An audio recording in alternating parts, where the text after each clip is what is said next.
ওম শান্তি। 21 জুলাই 2025 সাকাৰ মহাবাক্যৰ সম্পূৰ্ণ সাৰ কথা। মৰমৰ সন্তানসকল, পুৰুষাৰ্থ কৰি দৈবী গুণ যথাৰীতি ধাৰণ কৰিব লাগে। কাকোৱে দুখ দিব নালাগে। তোমালোকৰ কোনো আখৰিক কৰ্মকাণ্ড হ'ব নালাগে। প্ৰশ্ন: কোনটো আখৰিক গুণে তোমালোকৰ শোভা নষ্ট কৰি দিয়ে? উত্তৰ: পৰস্পৰ হাই কাজিয়া কৰা, বিতুষ্ট হোৱা, সেৱা কেন্দ্ৰত হুলস্থুলৰ সৃষ্টি কৰা, দুখ দিয়া, এইবোৰ হৈছে আখৰিক গুণ, যিবোৰে তোমালোকৰ শোভা নষ্ট কৰি দিয়ে। যিসকল সন্তান পিতাৰ হৈ উঠিও এই আখৰিক গুণবোৰ ত্যাগ নকৰে, ওলোটা কৰ্ম কৰে, তেওঁলোকৰ বহুত লোকচান হৈ যায়। হিচাপেই হিচাপ। পিতাৰ লগত ধৰ্ম ৰজাও আছে। ধাৰণাৰ বাবে মুখ্য সাৰ: 1. আমি দুখহৰ্তা সুখকৰ্তা পিতাৰ সন্তান। আমি কাকো দুখ দিব নালাগে।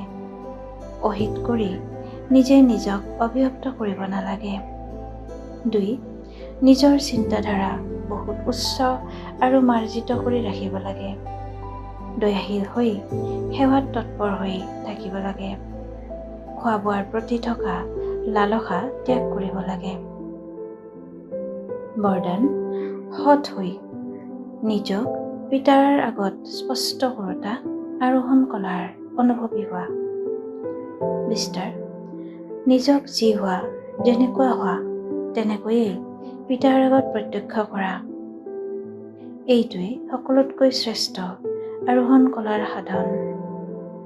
বুদ্ধিত যি অনেক প্ৰকাৰৰ বোজা আছে, সেয়া সমাপ্ত কৰাৰ এইটোৱেই সহজ উপায়। সৎ হৈ নিজক পিতাৰ আগত স্পষ্ট কৰা, অৰ্থাৎ পুৰুষাৰ্থৰ মাৰ্গ স্পষ্ট কৰা। চতুৰালিৰে যদি কেতিয়াবা নিজৰ মত আৰু পৰৰ মতৰ পৰিকল্পনা কৰি পিতা বা নিমিত্ত হোৱা আত্মাসকলৰ আগত কিবা কথা উত্থাপন কৰা, তেন্তে সেয়া সততা নহয়। সততা অৰ্থাৎ যেনেকৈ পিতা যি হয়, যেনেকুৱা হয়, তেনেকৈয়ে সন্তানসকলৰ আগত প্ৰত্যক্ষ হৈছে, তেনেকৈ সন্তানসকল পিতাৰ আগত প্ৰত্যক্ষ হওক। শ্লোগান: সঁচা তপস্বী তেওঁ, যি সদায় সৰ্বস্ব ত্যাগী স্থিতিত থাকে।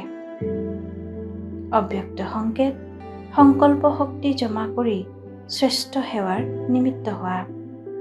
বৰ্তমান হৈছে ভৱিষ্যতৰ দৰ্পণ। বৰ্তমানৰ অৱস্থা অৰ্থাৎ দৰ্পণৰ দ্বাৰা ভৱিষ্যত স্পষ্টকৈ চাব পাৰা। ভৱিষ্যতে ৰাজ্য অধিকাৰী হ'বলৈ পৰীক্ষা কৰা যে বৰ্তমান মোৰ শাসন কৰাৰ শক্তি কিমানলৈকে আছে। প্ৰথমে সূক্ষ্ম শক্তিসমূহ, যি বিশেষ কাৰ্যকৰ্তা আছে, সংকল্প শক্তিৰ ওপৰত, বুদ্ধিৰ ওপৰত পুৰা অধিকাৰ থাকিলে তেতিয়াহে নিজৰ ভৱিষ্যত উজ্জ্বল কৰিব পাৰিবা। ওম শান্তি।